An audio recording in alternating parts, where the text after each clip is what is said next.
Fate. Fate is a big thing. In Shakespeare's day, people thought that if they could read the heavenly bodies, which is like the sun, the moon, the stars, if they could read those, then that was fate. Like, your stars are aligned, you will love each other forever. Or, in this case, a star-crossed lovers means it's never going to work out good. Okay? And we'll talk about that more as we read the prologue. Okay? All right, also, women. Women in Shakespeare's day were not independent people. They were property of their fathers until they were married, at which they became the property of their husbands. It is not normal for a girl to choose who she would marry. That was up to her father. Okay? Okay, this is a picture of a rendition of the Globe Theater, which is kind of where these plays would take place. You know, it was a wooden structure, so it did burn down, but this is kind of what we know to be it. And actually, the play that we're going to watch is in something that looks very similar to this. This is cool. It is cool. They are missing a number. What? That's what they're missing. Look, 1, 2, 3, 4, 5. They are missing 6. Oh, they don't have a 6. Okay, so up here at the top is machinery so that they could bring things down. Now you need to understand this is always done in the daytime. They didn't have lights. Those didn't exist 400 years ago. They just had candles and torches. So these plays would happen during the day. Notice how it's open. And you've got the stage here. Number 2 is pointing to this little trap door. Usually a trap door is for mysterious creatures like witches or ghosts. In this case, they do use this. Like miners. Like mining people. Oh, I guess if there was ever like a coal mine or something. But they go down there into like kind of a secret place. Okay, this is the stage here. Now, this is the part I want to focus on, is down here, number 4. This is where the groundlings would go. That's what they'd call them. Okay, the groundlings were usually the poor people. They only had to pay a penny to enter. Okay, yeah, a penny. Now, if you were nobility, if you had money or status, you would sit up here kind of in the balconies, kind of like the box seats at a football game, okay? But these guys down here didn't have a lot of money. They generally couldn't read, okay? So what they wanted to see action. They wanted to see fighting. They wanted to see, you know, cool stuff. So if they didn't do that, the phrase like Rotten Tomatoes kind of comes from this, because if they were not happy with if they were not entertained, they were known to throw rotten fruit at the people. Okay? All right. So they could like throw like a whole rotten apple at them? Sure. Okay, so here's from the stage perspective. So here's the stage, here's where the groundlings are, and then you've got kind of those upper boxes for people. Okay? All right. Oh, this is another important thing they need to know. Laws forbade women from acting on the stage. So no actresses there were no women in the play.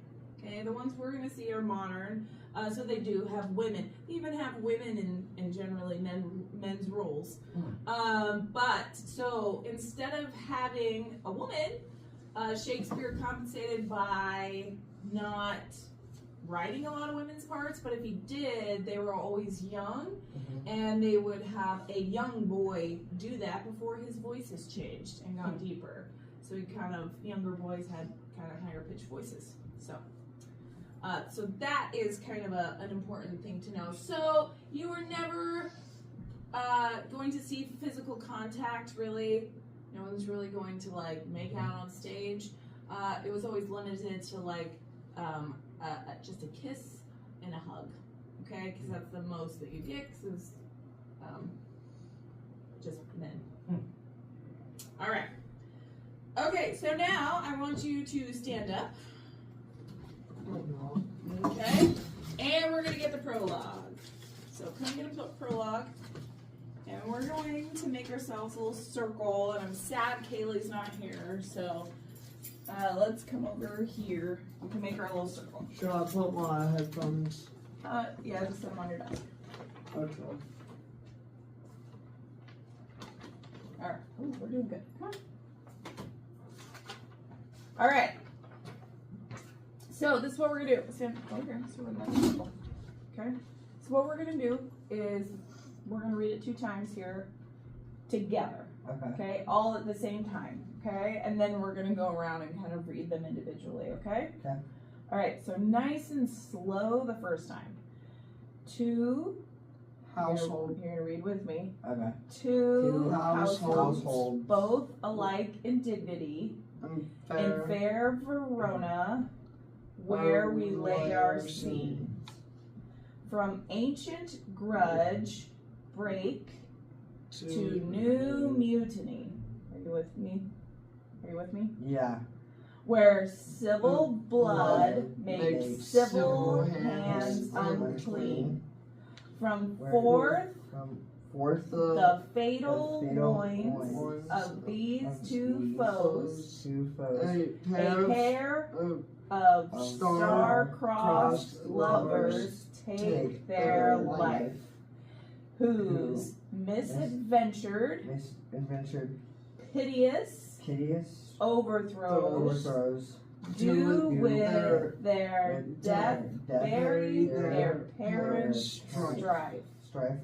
The The fearful fearful passage of their death of their marks death love, love, and the and continuance the continuance of their parents' rage, rage, which which but their but children's children's end not could remove, is now the 2 hours traffic of our stage, the which, if you with patient ears attend, what here shall miss, our toil shall strive to mend. Okay, good. You guys were getting it towards the end. All right, let's do it again together, and then we'll kind of break down the words that we don't know. Okay. All right, we're gonna read it just a tiniest bit faster this time. Okay. 2 households, both alike in dignity, in fair Verona, where we lay our scene. From ancient grudge break to new mutiny, where civil blood makes civil hands unclean. From forth the fatal loins of these 2 foes, a pair of star-crossed lovers take their life, whose misadventured, piteous overthrows do with their death bury their parents' strife. The fearful passage of their death-marked love, and the continuance of their parents' rage, which but their children's end not could remove, is now the 2 hours traffic of our stage, the which if you with patient ears attend, what here shall miss, our toil shall strive to mend. Ooh, that was so much better. Kind of getting the words a little bit. Okay, now I saw Baron do something that was really cool actually. You were kind of like tapping your side when you were doing it. It kind of has a rhythm, doesn't it? Yeah. It's actually written that way on purpose because it is written in form of sonnet, and it's a Shakespearean sonnet. So if you look, we've got, if you find the first period on the page. Okay, point to that, the first period on the page. Found it. Oh, that's a comma. Where's a period? Oh, there it is. There it is. Okay. The fourth line down, right? So he talks in these 4-line stanzas. And if you notice, the first line, the last word is dignity. And then the third line is mutiny. Right. They kind of have a similar ring to them. And if you have seen, unclean. Do you hear how they rhyme? Okay. We've got foes. And then overthrows. Okay. And then we have their life and strife. Okay. He's talking in this way. It's supposed to mimic a heartbeat, actually, because you've got a strong and a weak beat. So it's like bump, bump, bump, bump, bump, bump. So I want you guys to put your hands over your heart this time, okay? And we are going to bump. Now, it doesn't quite do it for every line, and that's because we talk with a different accent. Some of them's kind of translated differently. So some of them don't really work, and that's okay. We'll just keep going, okay? All right, ready? To households both alike in dignity, in fair Verona where we lay our scene, from ancient grudge break to new mutiny, where civil blood makes civil hands unclean. From forth the fatal loins of these two foes, a pair of star-crossed lovers take their life. That one didn't work very well, did it?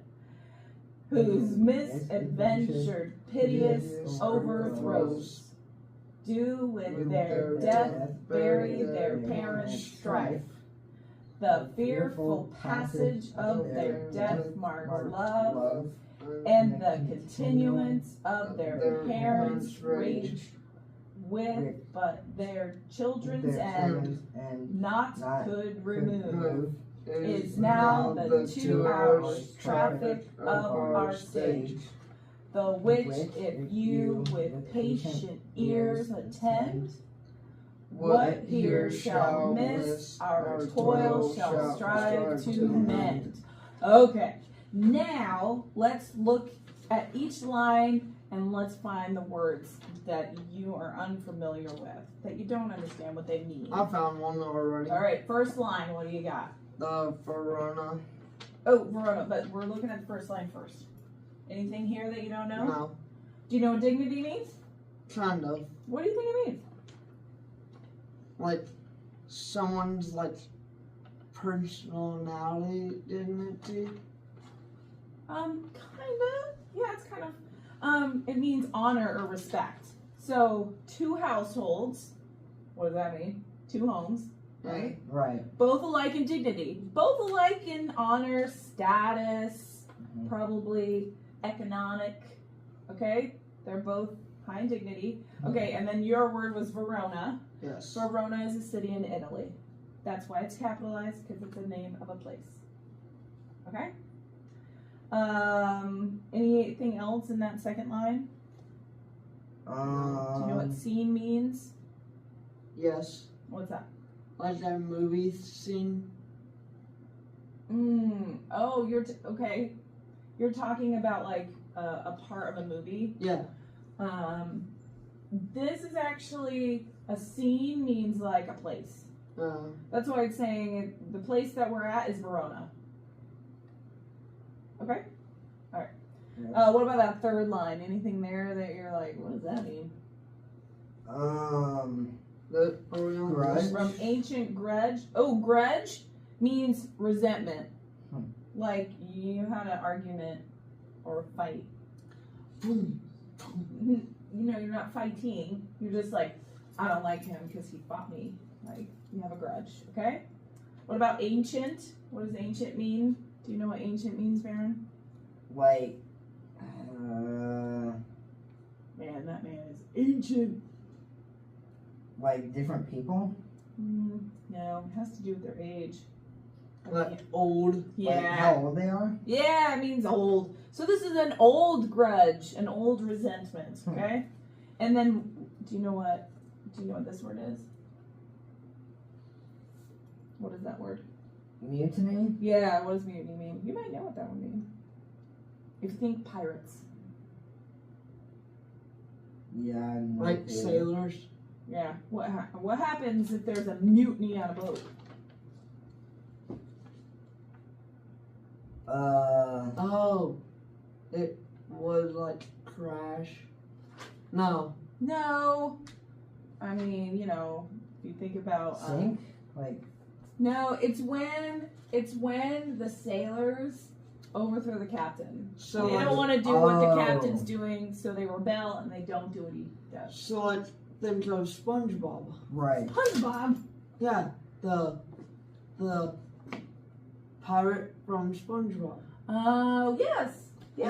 His crew. Yeah, Yes. I was Mutiny. talking about that guy. So rebellion. Yes. Okay, you're right. I forgot about that guy. All right. Where civil blood makes civil hands unclean. Do you know what this civil means? Like civil rights. Civil rights is an example. We've got the Civil War. What does that mean, though? Civil. Civil ages? No. Not ages. It just means citizens, the people. Okay?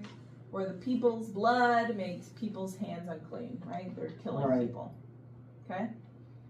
From forth the fatal loins of these two foes. Anything in there that you don't understand? No. You know what all that means? I don't know what loins. That means childbearing. Having children. What? Childbearing? Not ignorant. Strife? Strife. Ooh. Is that? Oh, that's not the line we're on. What about foes? What does foes mean? Like people. Nope. Means your enemy. You're my foe. Or You my are op, my foe, You're my Baron. op. Right. You my foe, Baron. So, like, So, from fourth fatal loins. So that means they've had children of these two foes. So these two enemies are having babies. right. Okay? Grab your paper, Kale. All right, the next line. A pair of star-crossed lovers take their life. Anything that you don't understand there? No. Do you know what star-crossed means? Not really. Not Okay, really. we talked about that a little bit in the slides. We talked about fate. Right. And that they believe that the stars can tell the future. Okay? And if you're star-crossed, that means you can't be together. Okay? It's forbidden. Mhm. Or that it's fate that it's going to go badly. Okay? All right, that next line. Who's misadventured, piteous overthrows. I don't know what overthrow. Okay, that means to take over. What about piteous? Do you know what that means? I didn't know that word. I had to look it up. I don't know what it means. So piteous means to pity. Like you feel bad for. Oh. All right, and what about misadventured? You know what adventured means, right? Right. What does that mean, Baron? Like, you're going somewhere? Yeah. But if it's a misadventure, You don't go anywhere. or it's just going to be unfortunate, Right. Yeah. right? It's just not going to go great. Like if you wanted to go to Cali, you can't. Oh, Southern Those- Cali? Mm-hmm. Those I know, the fires. All right, the next line. Do with their death, bury their parents' strife. Oh, is there a word there that you don't know? Bounce and strike. Oh, strife, you're right. Strife means anger. Oh. So, do with their death, bury their parents' strife. So they're going with their death, they're going to die, and they're going to bury their parents' anger.